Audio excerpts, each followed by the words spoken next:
আসসালামু আলাইকুম। প্রিয় দর্শক, অন্য মঞ্চের আলাপ চাইতায় আপনাদের সকলকে আমন্ত্রণ জানাচ্ছি। আজ শুভ নববর্ষ। আমাদের এখানে সংক্রান্তি গতকালকে পড়েছে, গতকাল সন্ধেবেলা, আজকে পর্যন্ত চলবে। তাই কালকে আমাদের এখানে, কালকেও নববর্ষ হয়েছে, আজকেও সেই নববর্ষ চলছে, কিন্তু আপনাদের ওখানে আজকে নববর্ষ। তাই আমি একটা পোস্টও গতকালকে ছেড়েছি, আজকে আবার নিজে আপনাদের নববর্ষের শুভেচ্ছা জানাতে এলাম।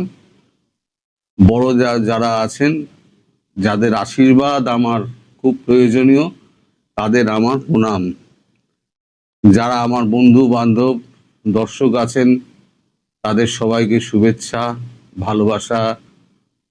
এবং যারা ছোট আছেন, বাচ্চা যারা, শিশু যারা আছো, তাদেরকে সবাইকে আমার অন্তর থেকে আশীর্বাদ। তোমরা সবাই ভালো থাকো, তোমরা সবাই সুদিন তোমাদের ফিরে আসুক। সেদিন খুব বেশি দূরে নয়, আমার কথাটা কিন্তু ধ্রুব সত্য হিসেবে মেনে নিও। দিন খুব একটা দূরে নয়। তো আজকের দিনে কিছুটা ভালো ভিডিও করব ভেবেছিলাম, কিন্তু আপনার দেশের এই যে পররাষ্ট্রমন্ত্রী খলিলুর রহমান, তিনি তো দেশকে ডুবিয়েই ছাড়বেন। তিনি স্থির করে নিয়েছেন তিনি দেশকে ডুবিয়েই ছাড়বেন, তার আর অন্য কোনো কাজ নেই। তিনি মরিশাসে গেছিলেন, বেরিয়ে তিনি একটা দিয়েছেন, ইন্টারভিউ দিয়েছেন। তা সেখানে তিনি বলেছেন সম্পর্ক পুনর্গঠনের জোর গঙ্গা চুক্তিতে।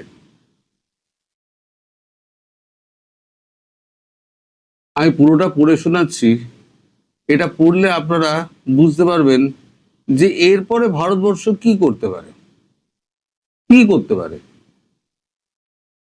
আস্তে আস্তে গলা টিপবে, কারণ যে রিপোর্টটা বেরিয়েছে তাতে উনি বলছেন, নয়াদিল্লি 14ই এপ্রিল, বাংলাদেশের সঙ্গে ভারতের সম্পর্ক নতুন করে গড়ার সঙ্গে গঙ্গা চুক্তিকে সংযুক্ত করলেন সে দেশের নতুন সরকারের বিদেশমন্ত্রী খলিলুর রহমান। সদ্য ভারত সফর করে খলিলুর গিয়েছিলেন মরিশাসে। ভারত মহাসাগরীয় সম্মেলনে একটি সংবাদ মাধ্যমকে দেওয়া সাক্ষাৎকারে বলেছেন, ন্যায্যভাবে এবং পরিবেশ ও জলবায়ুর দিকটি মাথায় রেখে গঙ্গার জলবন্টন চুক্তিটি হবে দু দেশের সম্পর্ক পুনর্গঠনের জন্য প্রথম পরীক্ষা। এটা হলেই তার মানে বাকি সম্পর্ক ঠিক হবে বাংলাদেশের সঙ্গে ভারতের। 1996 সালে সই হওয়া 30 বছর মেয়াদী গঙ্গা জলবন্টন চুক্তির মেয়াদ এবছর ডিসেম্বরে শেষ হচ্ছে। চুক্তি থাকা অবস্থাতেও জলের ভাগ নিয়ে দুদেশের মধ্যে মতপার্থক্য রয়েছে। শুষ্ক মরশুমে পর্যাপ্ত জল না পাওয়ার অভিযোগ বাংলাদেশের দিক থেকে ছিল।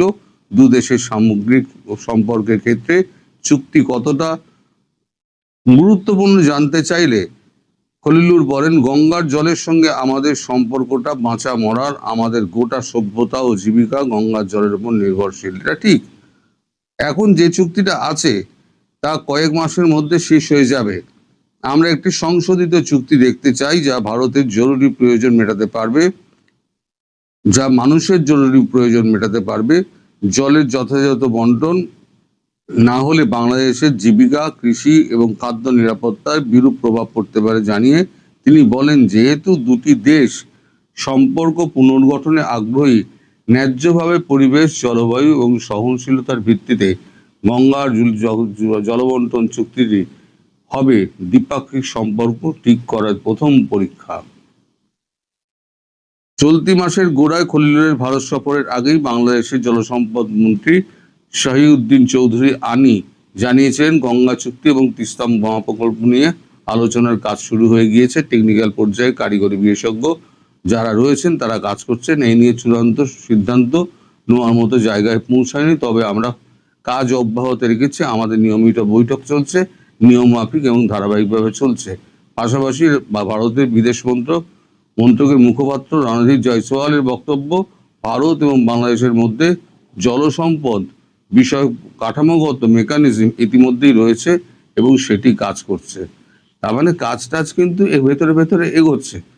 কিন্তু তারপরে এরকম যে স্টেটমেন্ট উনি যেটা বলছেন, যে একটি সংবাদ মাধ্যমে দেওয়া সাক্ষাৎকারে বলছেন, ন্যায্যভাবে এবং পরিবেশ ও জলবায়ু দিকটি মাথায় রেখে গঙ্গার জলবন্টন চুক্তিতে হবে দু দেশের সম্পর্ক পুনর্গঠনের জন্য প্রথম পরীক্ষা।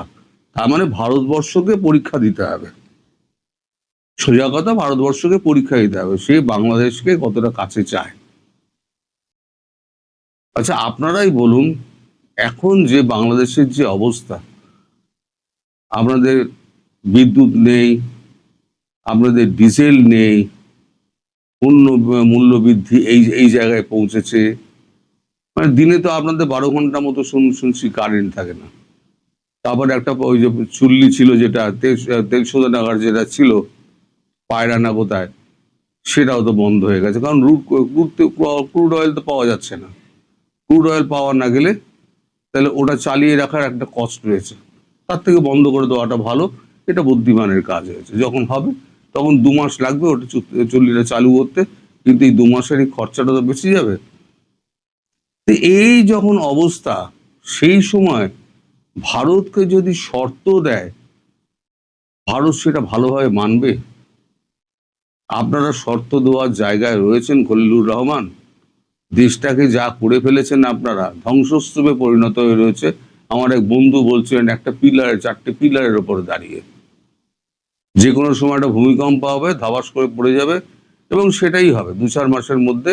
মানুষ অস্থির হয়ে যাবে, গরমে অস্থির হবে, মূল্য বৃদ্ধিতে অস্থির হবে, তারপরে আপনার তেল না পেয়ে অস্থির হবে, অর্থনৈতিক স্থিতিশীলতা না থাকলে অস্থির হবে। দেখবেন একদিন মানুষ কিন্তু ওই প্রথমবার আমি বলেছিলাম না, একদিন ঝাড়ু হাতে পথে নেমে এসে সব ঝেঁটিয়ে বিদায় করবে। তখন আমাকে অনেকে অনেক কিছু দেখে দিয়েছিলেন, তা আমি সেগুলো আর রিপিট করতে চাই না। কিন্তু আজকে ধীরে ধীরে ধীরে ধীরে সেই পরিণতির দিকে যাচ্ছে। তার উপরে এই ধরনের স্টেটমেন্ট, এখানে যখন এসেছিলেন তখন একটা কেঁচোর মতো বসছিলেন, তার সঙ্গে যেটা হুমায়ুন না কি এসেছিলেন তিনিও তো অনেক বড় বড় কথা বলেছেন, কিন্তু এখানে একেবারে দাঁতে দাঁত চিপে বসছিলেন, ঠোঁটে ঠোঁট চিপে বসছিলেন। জয়শঙ্করের সামনে তো আর উনি যেতে পারেননি, উনি কথা বলেছেন আমাদের অজিত দোভালের সঙ্গে। অজিত দোভাল যে ডোজ দিয়েছে তাতেই উনি কাত হয়ে গেছেন। উনি এখন বড় বড় কথা বললে তো হবে না, বাস্তবটা অস্বীকার করলে হবে না। এখন পিঠ বাঁচানোর জন্য উনি অনেক বড় বড় কথা বাইরে গিয়ে বলছেন, যেটা ভারতের সামনে বলতে পারেননি। আসলে দেশের মানুষকে সন্তুষ্ট করার চেষ্টা, এবং দেশের মানুষ চায় একটা সুস্থ পরিবেশ, যাতে সে বাজারে যেতে পারে, ক্রয় ক্ষমতার মধ্যে জিনিসপত্র পায়, বাড়ি ফিরে এসে একটু ফ্যানের তলায় বসতে পারে, যাওয়ার সময় একটুখানি অফিস যাতায়াত করার জন্য যেগুলো আপনারা সব জ্বালিয়ে পুড়িয়ে দিয়েছেন আপনার লোকজন, সেগুলোকে মানে সেগুলো যদি ঠিক থাকতো তাহলে অফিস কাচারি করে এসে একটা সুস্থ মানে সংসার জীবন পালন করতে চায় প্রতিটা মানুষ, যেটা আমি অনেকদিন আগেও বলেছিলাম। আগে আপনাদের জীবনে ছিল অফিস থেকে আসতেন, এসে একটু পরিবারের সঙ্গে আড্ডা মারতেন, তারপর সন্ধেবেলা বেরোতেন, সন্ধেবেলা বেরিয়ে আপনারা একটু সিনেমা দেখতে যেতেন, কেউ একটু পার্কে বেড়াতে যেতেন, কেউ আড্ডা মারতে যেতেন, বা বাড়িতেই আপনারা সিনেমা থিয়েটার দেখতেন। এখন তো সিনেমা থিয়েটারে তো গল্প উঠে গেছে, এখন সে যারা অভিনেতা অভিনেত্রী ছিল তারা প্রায় বেকার হয়ে গেছেন। মানে আপনার দেশটাকে আপনারা কিছু রাখেননি, পুরো ছাড়খাড় করে দিয়েছেন। ওই 4টে পিলারের ওপর যে দাঁড়িয়ে আছে, যিনি বলেছেন না আমার বন্ধু, একেবারে সঠিক কথা বলেছেন। একদিন একটা ভূমিকম্প হবে, ধাবাস করে পড়বে, তারপরে দেখবে যে সব ঝাঁটা হাতে বেরিয়ে গেছে, বলে শেখ হাসিনাকে ফেরত দাও। এবং বহুদিন আগে আমি বলেছিলাম যে শেখ হাসিনা প্রধানমন্ত্রী হিসেবেই ফিরবেন, আপনারাই রাস্তায় নেবে, আপনারাই বলবেন শেখ হাসিনাকে আমরা প্রধানমন্ত্রী হিসেবে চাই, ওই একেবারে সীমান্তের কাছে গিয়ে আপনারাই দাবি তুলবেন। ভারতবর্ষ সেই অপেক্ষাতেই রয়েছে। আমি আর একটা প্রসঙ্গে যাব, এখন সেই ভদ্রলোকের নাম আমি বলছি। এই ভদ্রলোকের নাম হচ্ছে সাইফুল আমিন, তিনি একজন সাংবাদিকতা করতেন, এখন কানাডায় থাকেন। তার একটা ইন্টারভিউ দেখলাম। তার ইন্টারভিউতে তিনি অভিযোগ করেছেন, মানে তার মতামত প্রকাশ করেছেন যে ভারতীয় সাংবাদিক এবং ভারতীয় ইউটিউবাররা যারা আছে তারা সমগ্র বাংলাদেশকে অপমান করছেন এবং বাংলাদেশকে হেয় করছেন, হেয় প্রতিপন্ন করে কাজ করছেন। আমি তাকে কন্ট্রাডিক্ট করছি না, এরকম কিছু সাংবাদিক এবং ইউটিউবার রয়েছেন, আমি অস্বীকার করব না। কিন্তু আপনারা দর্শক সাক্ষী আছেন, ব্যতিক্রম কিন্তু আমি ছিলাম। আমি কিন্তু প্রথম থেকে বলেছিলাম যে শেখ হাসিনা আমাদের কাছে আত্মীয় এবং তিনি আমাদের অতিথি হিসেবে রয়েছেন। তাকে সর্বদলীয় বৈঠকের মাধ্যমে যে রাখা হয়েছে সে খবরটা কিন্তু আমিই প্রথম দিয়েছিলাম। তারপরে সেটা তো প্রতিষ্ঠিত হলো যে আমি ঠিক বলেছিলাম। তো তার যে সেই কথাটা যে মানুষ তাকে আশ্রয় দাতা হিসেবে দেখাচ্ছে, এটা ঠিক নয়। তিনি আমাদের কাছে সম্মানীয় এবং প্রধানমন্ত্রীর সম্মানের জায়গায় তাকে সেই নিরাপত্তা দিয়ে রাখা হয়েছে, সেটা আপনারা ভালো করেই জানেন, আপনাদের নেতাদের মাধ্যমে যারা দেখা করে এসছেন। আমার কথা বাদ দিন, তাদের কথা অন্তত বিশ্বাস করবেন আপনারা। তো তার এই মানে অভিমানটা, তিনি একজনকে বিশ্বাস করে তিনি সমস্ত সাংবাদিক এবং ভারতীয় ইউটিউবারদের তিনি একেবারে কাঠগড়ায় তুলতে পারেন না। তার কাঠগড়ায় তোলাটা ঠিক হবে না। তিনি ব্যক্তিগতভাবে কাউকে বলতে পারেন, যদিও যার সম্পর্কে বলছেন তিনি মানুষটা কিন্তু অত্যন্ত জ্ঞানী এবং বুদ্ধিমান মানুষ, এবং আমি তাকে গুরু হিসেবে জানি। তার মতো দানবীর উপকারী মানুষ খুব কম পাওয়া যায়। হয়তো দু চারটে কটু কথা বলেছেন উত্তেজনার মুহূর্তে। আমি তো বলেছি যে ভারতবর্ষের মানুষ এখন কিন্তু বাংলাদেশের নাম শুনলে খেপে যায়। আমার এই যে প্রতিবাদ, আমার যে গালাগাল, সেটা কিন্তু হচ্ছে ওই যারা ভারতকে ভাঙতে চেয়েছিল, যারা চোখ তুলে চোখে চোখ রেখে কথা বলতে চেয়েছিল, যারা ম্যাপ পরিবর্তন করেছিল, যারা বলেছিল দিল্লি না ঢাকা, ঢাকা ঢাকা, দিল্লি দিল্লি, আমার এটা হচ্ছে তাদের বিরুদ্ধে। আমার যত গালাগাল, যত মানে সব হচ্ছে তাদের বিরুদ্ধে। আপামর যে সমস্ত বাংলা ভাষাভাষী আছে, বাংলাদেশি মানুষ, তারা আমার সব গুরুজন এবং আত্মীয় বন্ধু বান্ধব। হ্যাঁ, এর মধ্যে কিছু খারাপ ভালো থাকবেই, তো সে তো সংমিশ্রণ থাকে। সব জলেই তো সালফার থাকে, অল্প বিস্তর সব জলেই থাকে, আয়রনও সব জলেই থাকে। তো মিলেমিশেই আমাদের ভারতবর্ষ, খারাপ ভালো আমাদের দেশেও আছে। সবাইকে এক কাতারে ফেলাটা উচিত হবে না।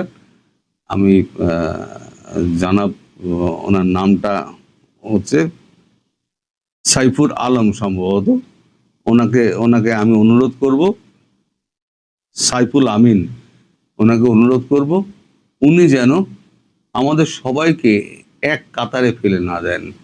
অন্তত আমাকে তো নয়। তিনি, আমি বরং আপনাদেরকে বলতাম আপনারা সাবেক বলেন কেন, আমি বরং আপনাদেরকে বলতাম আপনার প্রধানমন্ত্রী রিজাইন করে আসেননি, তাহলে আপনারা সাবেক বলছেন কেন? আমি বলতাম, কারণ আমরা মনে করি, মনে প্রাণে বিশ্বাস করি ভারতীয়রা, তিনি এখনো বাংলাদেশের প্রধানমন্ত্রী এবং তিনি প্রধানমন্ত্রী হিসেবেই ফিরবেন এবং কোনো ভোট কিচ্ছু হবে না, এরা সব পালিয়ে যাবে, দেখে রেখে দেবে। আর 2-4 মাস যাক, এই অবস্থায় সব পালিয়ে যাবে, কেউ থাকবে না। সবাই ভালো থাকবেন, সুস্থ থাকবেন, সাবধানে থাকবেন এবং কামনা করব আগামী দিনগুলো আপনাদের সেই সুস্থির দিন আবার ফিরে আসুক। আমরা সকলে গলায় গলা মিলিয়ে আমরা বলতে পারবো আমরা সকলে ভালো আছি। আগেই বলেছিলাম যে জুলাই সনদ বলে কিছু বাংলাদেশে টিকবে না, হবে না। ঠিক সেটাই ঘটেছে। জাতীয় সংসদের প্রথম অধিবেশনে নিয়ম অনুযায়ী অবৈধ ইউনূস সরকারের জারি করা অবৈধ অধ্যাদেশগুলোকে একে একে আইনে পরিণত করা হলেও গণভোট, জুলাই সনদ, গুম, মানবাধিকার কমিশন এবং বিচার বিভাগকে পৃথকীকরণ সংক্রান্ত অধ্যাদেশগুলি বাতিল বলে গণ্য হয়েছে, কারণ নতুন সংসদের বয়স 30 দিন পেরিয়ে গেছে। বাংলাদেশের রাজনৈতিক ইতিহাসে এটি একটি অভূতপূর্ব পরিণতি যে জুলাই সন্ত্রাসের উপর ভর করে অবৈধ ইউনূস সরকার 1.5 বছর ধরে রাষ্ট্রযন্ত্র পরিচালনা করেছে। সেই সন্ত্রাসের মতাদর্শিক ভিত্তি হিসাবে তারা যে জুলাই সনদকে প্রতিষ্ঠিত করতে চেয়েছিল সেটি এখন আইনি এবং সাংবিধানিক দিক থেকে কার্যত নিঃশেষ। অবৈধ ইউনূস সরকারের বর্ধিত সংস্করণ তারেক রহমানের সরকার ক্ষমতায় এসে প্রথম 30 দিনে 91টি বিল পাশ করেছে, কিন্তু গণভোট অধ্যাদেশ 2025, গুম প্রতিরোধ এবং প্রতিকার অধ্যাদেশ, দুর্নীতি দমন কমিশন সংশোধনী, মানবাধিকার কমিশন অধ্যাদেশ সহ 13টি অধ্যাদেশ নিয়ে আলোচনাই করেনি। ফলে সাংবিধানিক বিধান অনুযায়ী এগুলো স্বয়ংক্রিয়ভাবে অকার্যকর হয়ে গেছে। তার মানে জুলাই সনদ অকার্যকর হয়ে গেছে। এখানে রাজনৈতিক ভূমিকার একটি সূক্ষ্ম কিন্তু বিপজ্জনক চরিত্র স্পষ্ট হয়ে গেছে। যারা মানে এই বিএনপিও জুলাই সন্ত্রাসের সুবিধাভোগী হিসাবে সংসদে বসেছে, তারাই এখন সেই সন্ত্রাসের মতাদর্শিক উত্তরাধিকার জুলাই সনদকে কার্যত দাফন করে দিয়েছে। স্বরাষ্ট্রমন্ত্রী সালাউদ্দিন আহমেদ নিজেই সংসদে দাঁড়িয়ে জুলাই জাতীয় সনদ বাস্তবায়ন আদেশকে অন্তহীন প্রতারণার দলিল এবং জাতীয় প্রতারণা আখ্যা দিয়েছিলেন। তার ভাষায় এই অধ্যাদেশের কোনো আইনি বৈধতা নেই এবং এটি সূচনা থেকেই অবৈধ। আমরাও একই কথা বলেছি। এই বক্তব্য অত্যন্ত তাৎপর্যপূর্ণ, কারণ যে রাজনৈতিক শক্তি জুলাই সন্ত্রাসের মাধ্যমে ক্ষমতার পথে হেঁটেছে সেই শক্তির প্রতিনিধি সেই সন্ত্রাসের ফসলকে প্রতারণা বলছেন। মানে খেলাটা কেমন জমেছে বলুন তো। বিষয়টি কেবল রাজনৈতিক নয়, এটি সাংবিধানিক সংকটেরও সূচনা করতে পারে, করেওছে।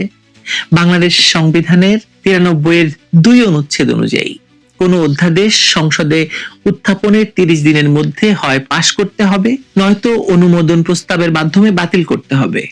কিন্তু তারেক রহমানের সরকার 4টি অধ্যাদেশ বাতিল করেছে বিল পাশ করার মাধ্যমে, যা সংবিধান কিংবা সংসদের কার্যপ্রণালী বিধি কোথাও স্বীকৃত নয়।